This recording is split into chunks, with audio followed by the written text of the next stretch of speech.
white people become white people? I'm so glad you asked. I find that most white people have no idea how they came to identify as white. And because they don't know that history, they often fundamentally misunderstand the legitimate critiques of white identity politics. White people didn't exist before the middle of the 17th century, as in the middle of the 1600s. And if that rings a bell, it should. More on that later. This isn't to say that lighter-skinned people didn't exist. Of course they did. Europe is a real place with real people who have been there for a very long time. They just didn't identify as white people. They were Englishmen, Dutch, Greek, Gaul, Scythian. Princeton history professor Dr. Nell Irvin Painter chronicles the invention of this diasporic pan-European white identity in her book, The History of White People. She demonstrates how white identity was constructed primarily as a differentiation from black identity, an identity that colonizers and human traffickers made synonymous with enslavement and inferiority. And so the myth of whiteness, moral purity, superiority, and ruling destiny was born, which is kind of ironic, since the origins of the term slave referred to Slavic folks. White people. Whiteness is and always has been a political identity, a fraternal order, a loyalty rewards program that depends entirely on all of its members agreeing to maintain the myth. And let me tell you, some folks are working very hard to maintain it. Love that, love that, love that. Welcome to Let It Be Known. It is Thursday morning and lots and lots going on. A healthcare CEO gunned down and a hit in Midtown Manhattan as the sun came up yesterday. Uh, Bill Maher said he is seriously considering quitting HBO because he doesn't want to cover Donald Trump. Interesting. Washington, DC's Attorney General has sued Amazon yesterday, accusing the company of covertly depriving residents in Black neighborhoods, Ward 7 and 8, access to Prime's high-speed delivery. In North Carolina, the Republicans there are attempting to seize total power. They have a bill, and apparently the votes to get it passed to basically take away the power of their Democratic governor. We'll talk about that this morning. And the Congress has approved the Shirley Chisholm Medal of Honor. We will talk about that as well. Will Smith is again openly speaking about his role in the demise of the original Aunt Viv character on The Fresh Prince, expressing more regret for seriously harming the career of Janet Hubert. We'll talk about that this morning as well. And a few other things going on this morning that we will get into, including, hey, a reunion of Lorenz Tate and Nia Long in a Walmart commercial, among other things that phew, on a busy Thursday morning. First, we start with that unbelievable hit in New York yesterday. Unreal that this actually, people say, well, I mean, hey, crime happens every day, but this was a true hit, folks. The chilling video that has been released shows the moments a gunman calmly shoots down United Healthcare CEO Brian Thompson at close range in Midtown Manhattan. The video, you could see the unidentified person who had a black hoodie, black pants, gloves, and wearing a gray backpack. He starts just methodically firing what appears to be what was a single action handgun at the CEO, pulling back the slide with each shot. You see the CEO stumble back upon the first shot, which appears to hit him in the back, briefly turning to face the shooter before falling to the sidewalk and attempting to crawl away as the gunman continues firing. He appears to get 3 shots off in the video, but the clip ends as he peers down the barrel, seemingly readying the weapon for another shot. There was a pedestrian standing by as this shooting took place. And then that pedestrian, of course, like I certainly would, I'm sure many of you would, run out of the frame. Um, Police said that it appeared that the shooter's weapon jammed at some point as he fired, and he had to adjust the gun to fix the jam so he could keep firing, suggesting that the attacker had some degree of familiarity with weapons. They know that the shooter fled on one of those city bikes on 6th Avenue, and he disappeared into Central Park. And of course, Thompson, the CEO, was rushed to Mount Sinai Hospital where he was pronounced dead. He was there in New York, just arrived at the Hilton Hotel for United Healthcare's annual Investor Day conference, which was shut down, of course, after news of the assassination happened. Um, his wife said that he had been getting death threats. Um, it's amazing that he had no security with him at all. Yeah, and so that's so RNG says, why isn't the media calling that hit white on white crime? As you can see, the assailants clearly is white. He says, check the Mayo folks will hire a hitman and collect the insurance money. David Youngblood says, seems to me that this was an angry patient who claims was denied. Uh, David, it could be. I mean, we don't know. It could be, but this seems like a true hit, like a real old-fashioned mob type hit. I mean, not that this was mob related, but this guy backpack. I mean, he had to come. If you ever watch the show FBI and FBI Most Wanted, which is of all the FBI series, that's my favorite.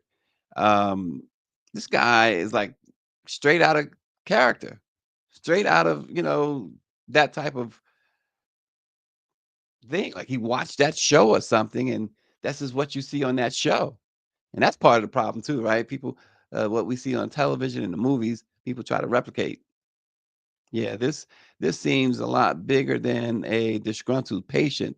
I mean, there's rumblings about the denying of care all across the board, but then the market um, with United Healthcare, their stocks, something weird has been happening with those stocks, and investors have been unhappy with certain things. Somebody hired this guy. There's no question somebody hired this guy. Um, RG still believes that this guy probably had $1 million insurance policy, and there could be some nefarious stuff there within the man's own household, is what RNG's thoughts are. But whatever, this was premeditated. It was an execution on, as that headline, one of those headlines said, execution on 54th Street. A very busy. I mean, everywhere in New York is busy, but 54th Street, Midtown, um, that is an extremely busy area right above Times Square. Um, Mike V says his security professional hat is on right now. He says, how did he know that the CEO of a company would be in New York City alone and walking unprotected at 6:45 in the morning, too, Mike V? Why did the CEO tell his security detail to stay in Minnesota?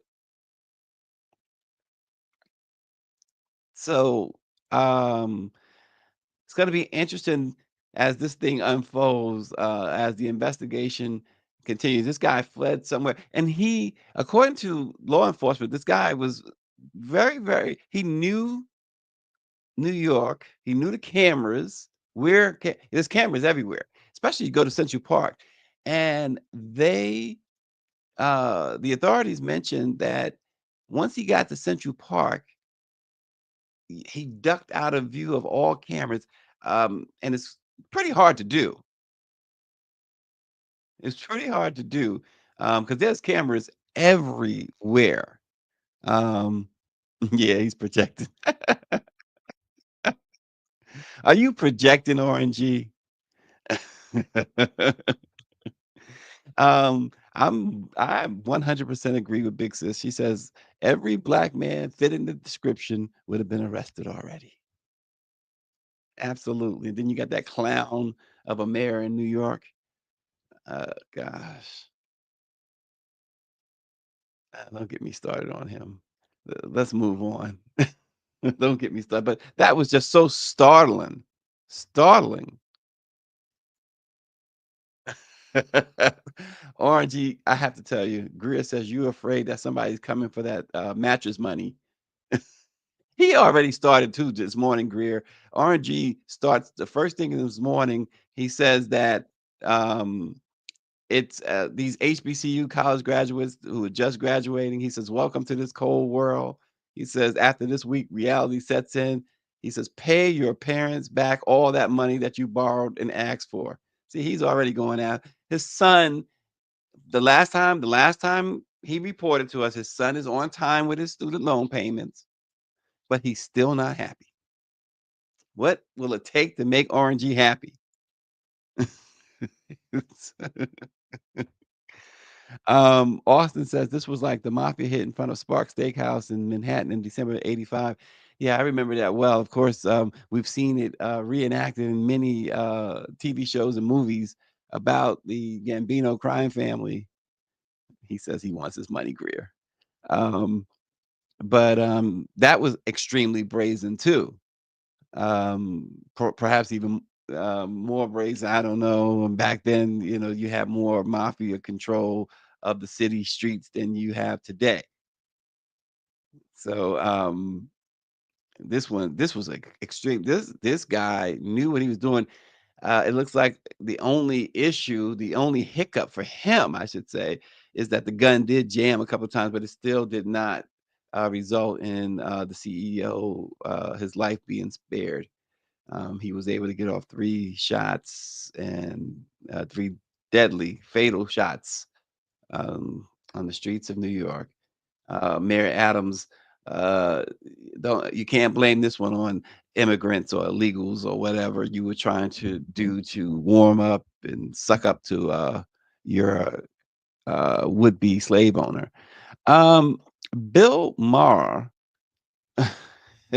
here's a new rule. If Donald Trump is getting back his old job, then it might not be worth staying at your current job, according to Bill Maher. Um, he was on his Club Random podcast speaking with Jane Fonda in an episode in which he recently released.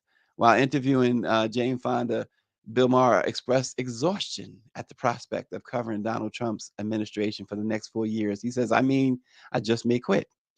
He says, "I don't want to do another." He said, "I did Trump. I did all the Trump stuff before anybody. I called him a con man before anyone." He says, "I did." He says, "He's a mafia boss. I was the one who said he wasn't going to concede the election. I've done it." And Jane Fonda interrupted him and said, "Well, then how come he's so hostile to Jimmy Kimmel and not to you?" To which Bill Maher says, "He is very hostile to me. Every week he accidentally watches my show and goes, 'Low ratings loser. I'm bored with it,'" Bill Maher says. But he says he is seriously contemplating uh, not re-upping with HBO, although he says this is a dream job and he loves the job. But man, so Trump is making folks quit their jobs. David Youngblood says Bill Maher is a joke himself. Greer RNG says he have bank bags. Something happens to him, the black and gold dye will spray in the bags if opened. He's got the whole dye pack like he really is the bank, huh? David says Bill is a guy wrapped in privilege, pretending he is quote woke. Yeah, they.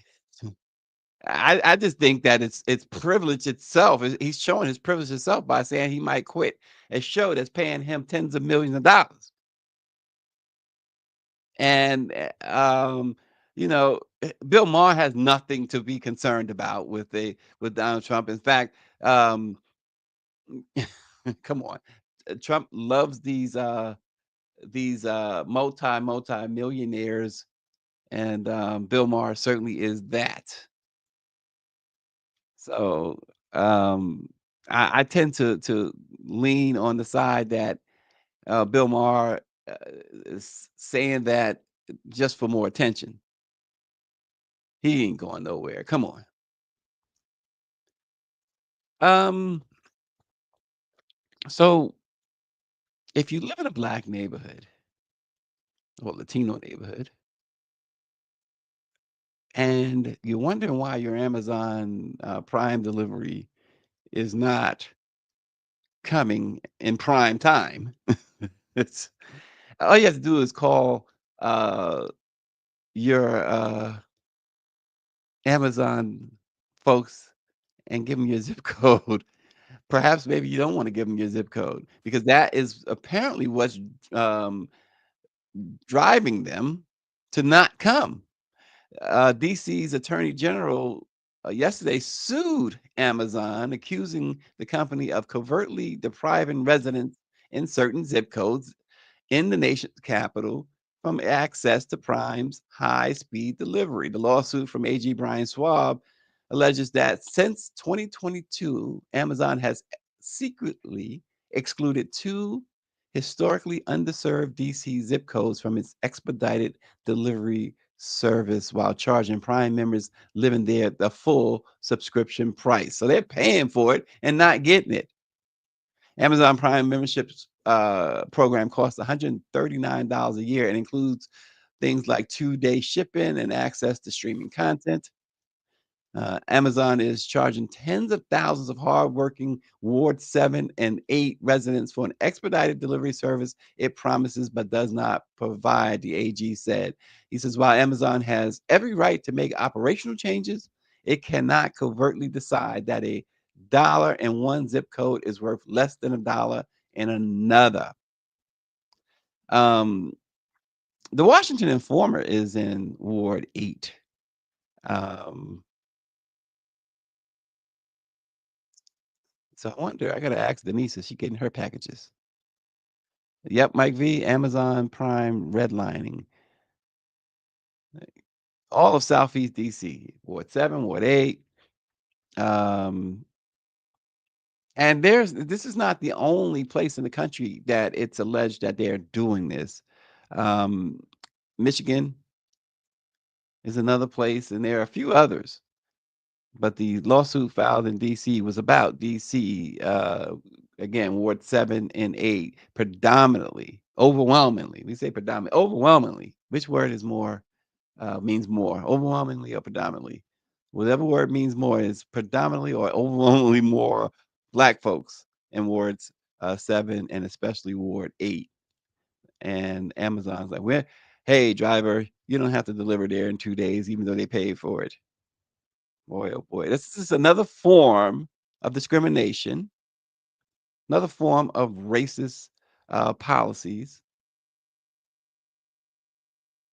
Atlanta has had these problems, predominantly Black city, right? Chicago has had these problems. Even Dallas um, has had these problems, among others. You know, last year the Federal Trade Commission sued Amazon and accused them of tricking consumers into signing up for Prime and sabotaging their attempts to cancel by employing so-called dark patterns or deceptive design tactics meant to steer users toward a specific choice. You know, you ever go and try to cancel something, how difficult they make it for you to cancel? That's what it is alleged that Amazon has done as well. And good morning to Memphis Jokes. Check out the Memphis Jokes Show every Wednesday evening on YouTube and Facebook. It's got guest after guest. And if you don't know Memphis, Memphis is a true blue hip hop artist out of course, Memphis. And he is signed to Chuck D's Spit Slam Records, and one of the coolest guys who ever pick up a microphone, Memphis Jokes. So check him out on Wednesday evenings. For Jeffrey Bezos, everybody. If we're talking about Trump, I think it's very interesting. I'm actually very optimistic this time around that we're going to see. I'm very hopeful about this. He seems to have a lot of energy around reducing regulation. And my point of view, if I can help him do that, I'm going to help him. What about the idea that he thinks that the press is the enemy? Well, I think I'm going to try to talk to that idea. I don't think the press is the enemy. And I don't think, he's also, you've probably grown in the last 8 years. He has too. This is not the case. The press is not the enemy. I hope you're right. I hope I'm right too. Have you talked? But let's go persuade him of this. No, let's have you talked to him about it? But you and I should go. Let's go talk to him. If we could try. I really don't. I think that this is absolutely. I don't think he's going to see it the same way. But maybe I'll be wrong. Was that always your thought, by the way? What I've seen so far is that he is calmer than he was the first time and more confident, more settled. And so we get even more of a picture of why Bezos prohibited the Washington Post, the paper he owns, from publishing a endorsement of Vice President Kamala Harris. And he's another one that is again showing his privilege and going MAGA. And this of course we know he owns Amazon as well. That's where he's made all his money. David says he's running scared. Orange G says the Amazon and Tesla were in New Orleans at the Fifth Circuit Court of Appeals arguing against the National Labor Agreement or National Labor Act. They show their privilege. I see, and now I get even more. I told y'all a couple of years ago about what Greer told me when she encounters a white homeless man. Now I get it even more about what she said about that whole privilege thing. Yeah, I mean, if they expend their privilege somehow, because it's hard for them to expend all of their privilege. It really is hard. We have a certain amount of currency, and when it's gone, right? It runs out a lot easier than their privilege. So hey, I am so now on her on that cruise ship with her. Unfortunately. North Carolina legislative Republicans moved closer Monday to enacting a measure that would erode the powers of the incoming governor and other Democratic officials, and also placing on the ballot constitutional amendments that could help GOP voting and tax policies. Along party lines, the GOP dominated state Senate voted successfully to override Democratic Governor Roy Cooper's veto of a bill that in part would weaken Governor-elect Josh Stein, the next Attorney General, and Jeff Jackson, and other Democrats also elected in November as Lieutenant Governor and school superintendent. Those changes are within a 131-page measure initially approved 2 weeks ago during a lame duck session.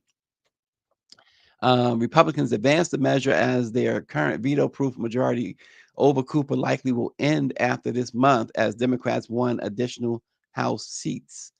That will give Stein, who takes office in January, a better chance to use his veto stamp to block successfully bills he opposes.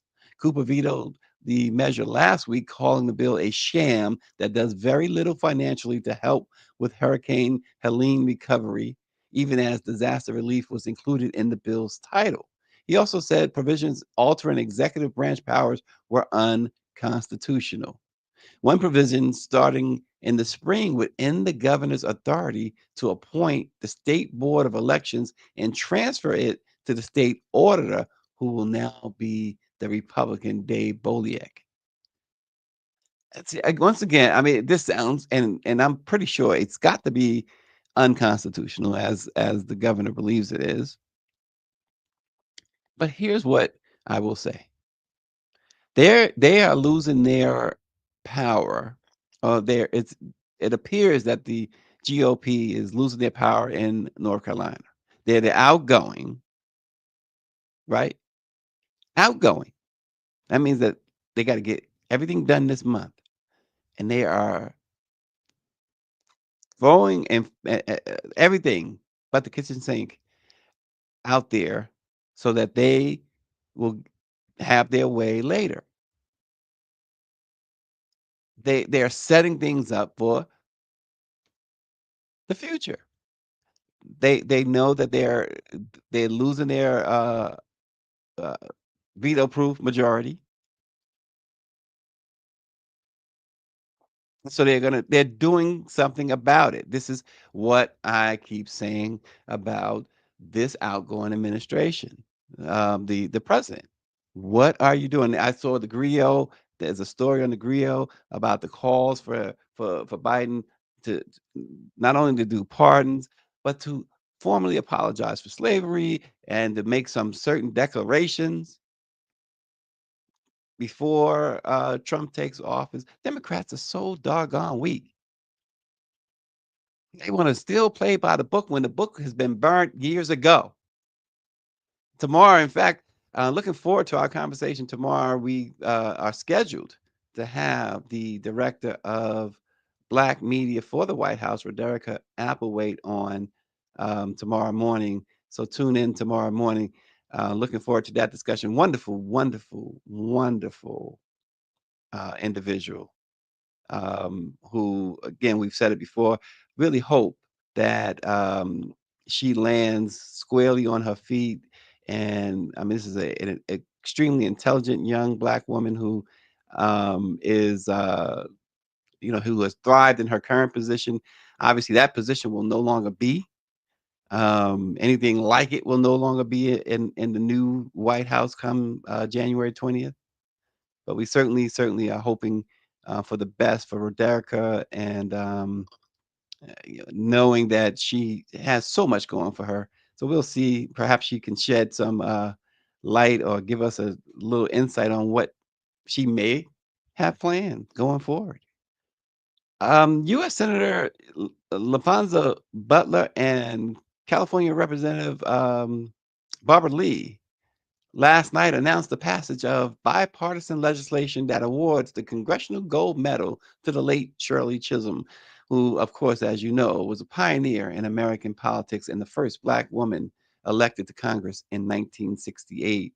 The Shirley Chisholm Congressional Gold Medal Act will now head to President Biden's desk for his signature, and it will become law of the land. The bill, introduced in the Senate by Senators Butler and uh, Raphael Warnock, and in the House by Representative Barbara Lee, received widespread bipartisan support. The legislation recognizes Shirley Chisholm's extraordinary contributions to American society, including her advocacy for racial and gender equity, low income communities, and her historic 1972 presidential campaign. Um, Senator Butler says Shirley Chisholm's courageous leadership opened doors for countless others and redefined what was possible in American politics. He says this medal is a tribute to her unwavering dedication to justice and equality.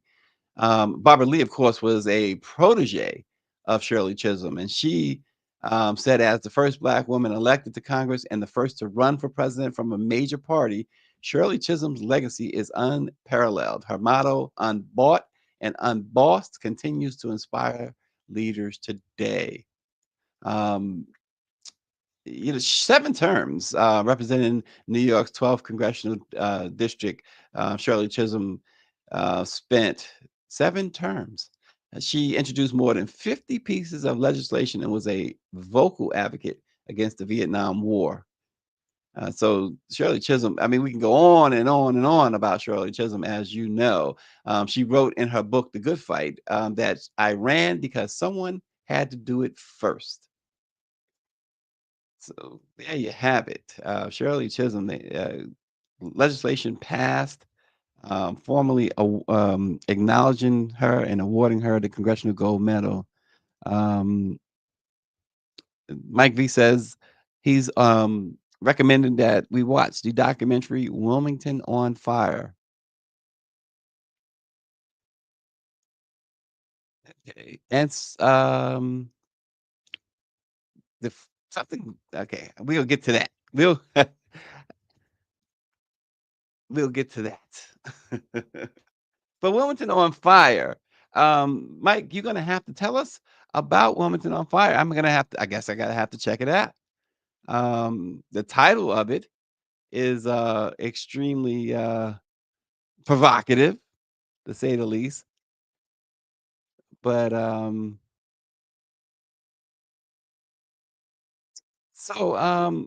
Flavor Flav, Greer's asking me, am I gonna mention this? I really didn't know a whole lot about this, but I'm glad she mentioned it. But in a now deleted tweet, Flavor Flav says he was told that NBC did not want him backstage during the Rockefeller tree lighting while he was visiting the Backstreet Boys. He says he's trying to figure out what the issue is since he's worked with the network before. Um, but here in his post, he says, I feel weird. I was invited to the Rockefeller tree lighting tonight, and I was escorted to see my boys. Now, I saw him post that he was there and took some pictures. He says, and we were backstage in their dressing room. Security came up to me and says, NBC does not want you in this area and you need to leave. At the same time, their social media woman came up and asked to capture social content.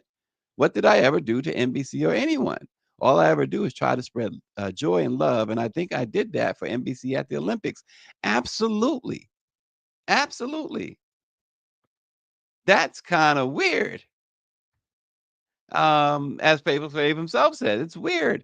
And look, I think Flavor Flav, I've posted this, I've talked about this. I think Flavor Flav should be strongly considered as Time Magazine's Man of the Year or Person of the Year, however they do it now. He has done so much, and I think awarding someone, he's done so much. I mean, look, the water polo team probably would not have gotten to France without the help of Flavor Flav. A volleyball team, which was the water, whatever sport in the water that those women do. Um, but and so many other charities that he has helped this year alone. And not only that, what he's overcome in his personal life with substance abuse and being, as he put in his text there, such a joyful, everybody, he's the hugger, no handshakes, it's hugging, spreading, like he said, the love and joy. And really, NBC gained so much ratings during the Olympics because, in part, because he was a part of the whole lure of watching the Olympics. And for them to disrespect Flavor Flav like that, would they have done that to Eminem? See, you start asking these questions. And by the way, speaking of Eminem, condolences. His mother passed away. Um, so it must be a difficult time right now for him. So our condolences. And but the situation there, yeah, Gary sent me that, and I just did not really. I said I was going to pay attention to it later, but I don't know what I was doing that I didn't pay attention to it until now. And Bobby Henry, the chair of the NNPA, wants to make sure the NNPA gets its due. He says that the NNPA, among with others, assisted in helping the effort to move the Shirley Chisholm gold medal legislation forward. So thanks to the publishers of the NNPA.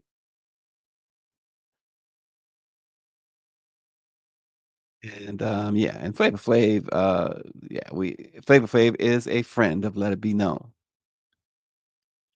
Mike V says Wilmington on Fire is overthrow of black leadership in North Carolina by white insurrectionists. History is repeating itself. Mm.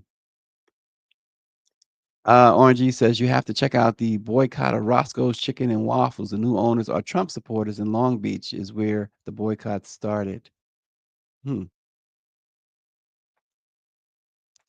Wow.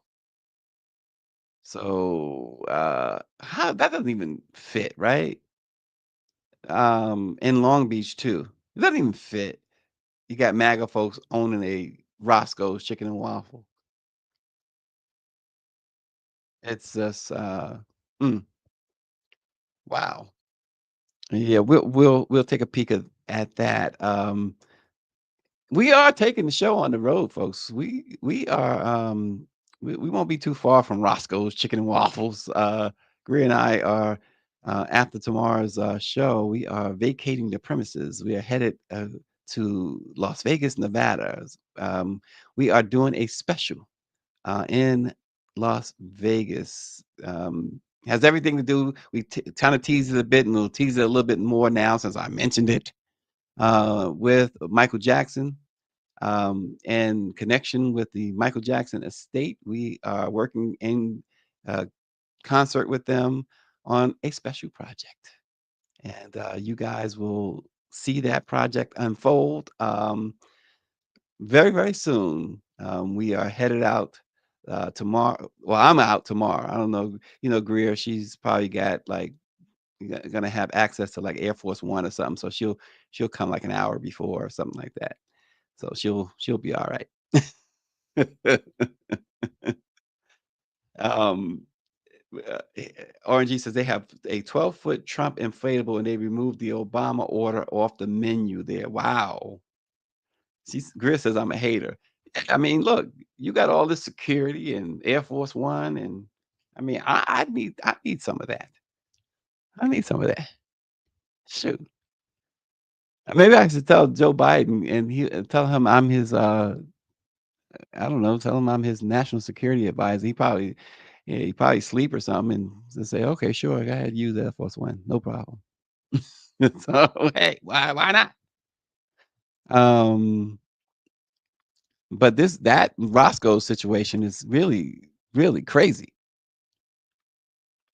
Really, really crazy. They hijacked everything, don't they? They go after everything.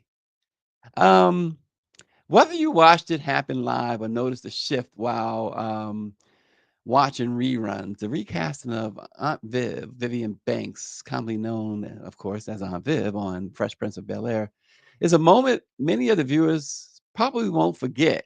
For the first 3 seasons of the hit sitcom, Janet Hubert played Will Smith's aunt, Aunt Viv. However, in 1993, the actress left the show citing, quote, creative differences and was ultimately replaced by Daphne Maxwell Reid, who did a great job herself as Aunt Viv. But for decades after her departure from the show, Hubert and Will threw jabs at each other, alluding to a deeper beef beyond the public eye. At the time, Will reportedly claimed that Janet Hubert had been on a mission to take over the show.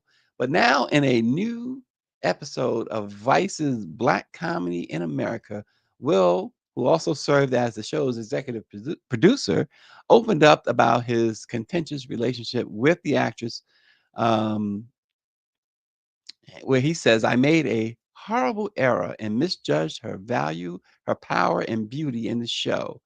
Um, he says, I horribly underestimated what she was for me at that point in my life.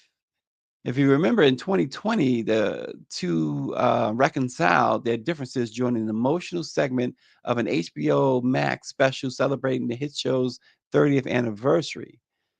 Coming together for the first time in decades, Janet Hubert and Will Smith shared a bit of a heartfelt moment where they reflected on their conflicts and the impact of their feud on their professional and personal relationship. The Griot had also reported on this, and they noted that Janet Hubert's departure from the show was particularly difficult for her. After leaving the show, Janet Hubert recalls moments where she felt, quote, so broken, so low that she began battling suicidal thoughts. She says, I lost so much when I left the show. I had this new baby and no one, family disowned me, Hollywood disowned me. My family said, you've ruined our name, and I wasn't unprofessional on the set.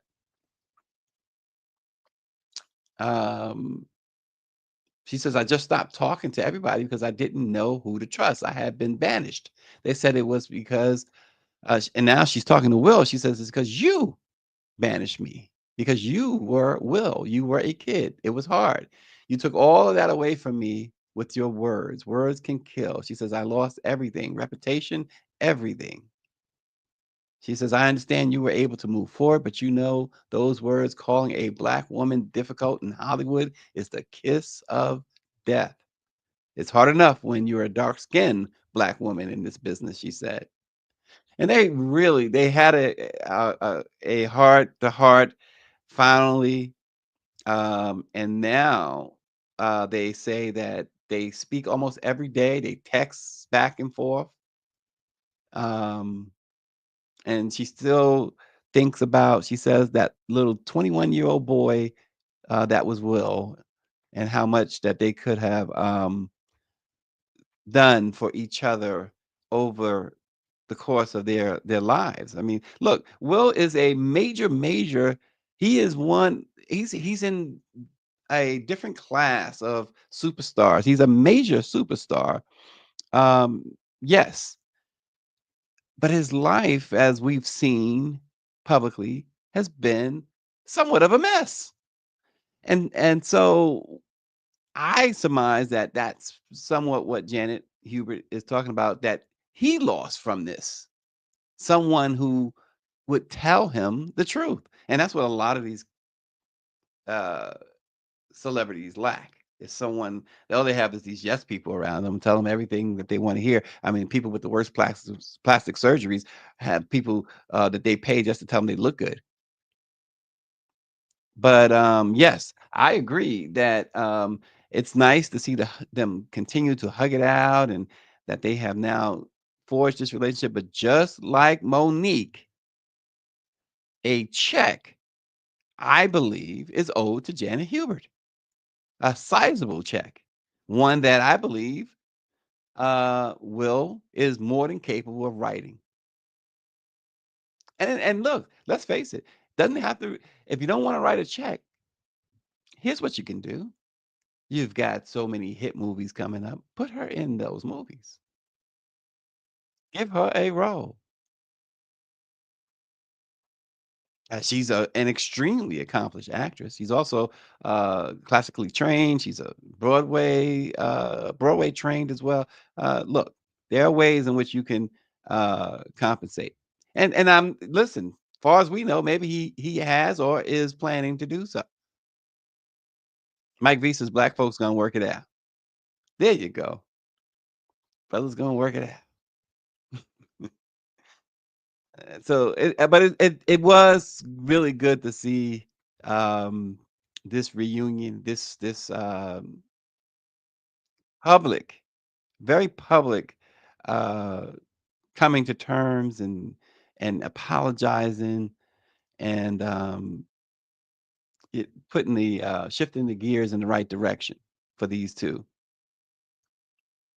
Everybody can use a little bit of humble pie every now and then. Although I will continue to enjoy sweet potato pie. Lorenz Tate and Nia Long, speaking of the 90s, they are widely known and beloved for their unforgettable characters they played in the classic 1990s movie Love Jones. Nina Mosley and Darius Lovehall, or Darius. Is it Darius or Darius? Either way, the two have been reunited for a heartwarming Walmart holiday commercial, and while it's not for a sequel, we'll take whatever we can get, right? I mean, I saw the commercial. It's a really cool commercial. It was almost shocking in a way. Oh. Is this an early present? You know I don't like to wait. Merry Christmas, babe. Aw, thank you. Merry Christmas. Mind if I play a little something for you? Let's do it. Hey! With Walmart gifts that spark timeless memories, give the gift that shows you get them. Welcome to your Walmart. That's awesome.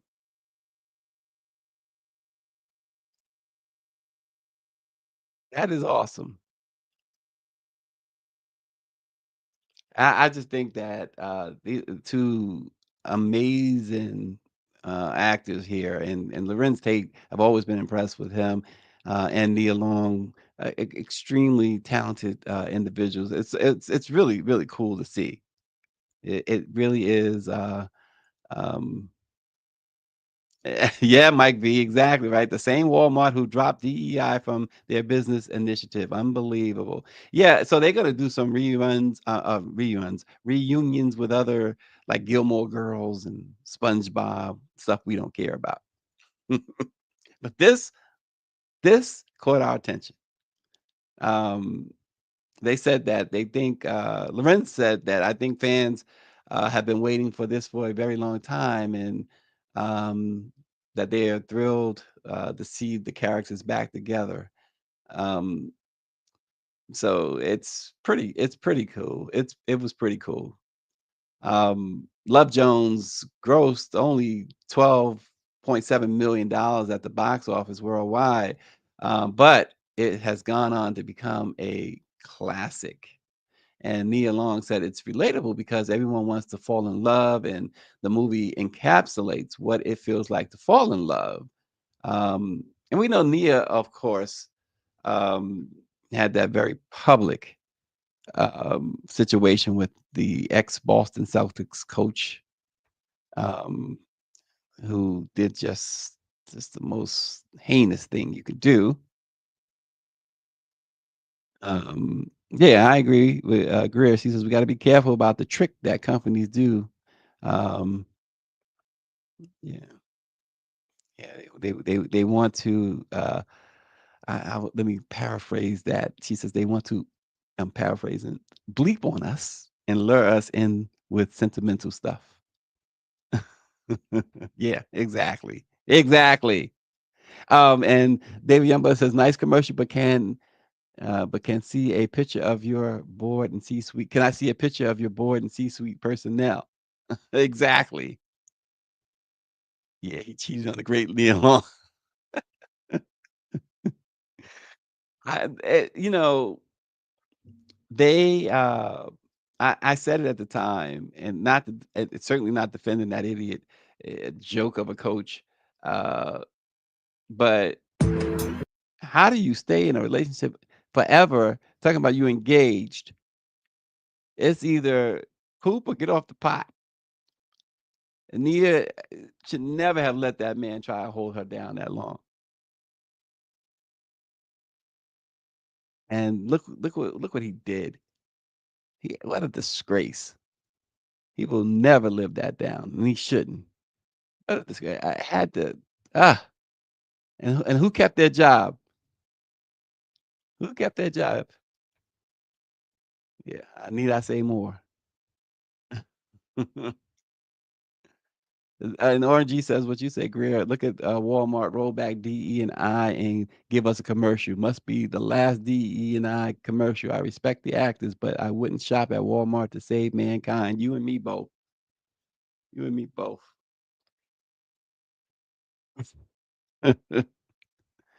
Oh gosh. So again, folks, we're on the road tomorrow, but tune in tomorrow morning as our last show of the week um, on the East Coast, because we're going out west. Go west, young man. That's where we're going. A long time engagement, like Big Daddy Kane said, ain't no half stepping, is what Mike B said. I know JSU is in the building. B, I love. I know he's there. I saw him. Southbound. Where you at? He is in the building. And again, tomorrow, special guest tomorrow, we have scheduled Roderica Applewhite, the director of Black media or African American media at the White House. Gosh, we won't be seeing that next month, right? Director of Black media or African American media. Wow. Wow, wow, wow. And RG says, I bet Nia's DM is full. Let me go holler at her. This guy's always hollering at somebody. If it's not the red bone, it's somebody.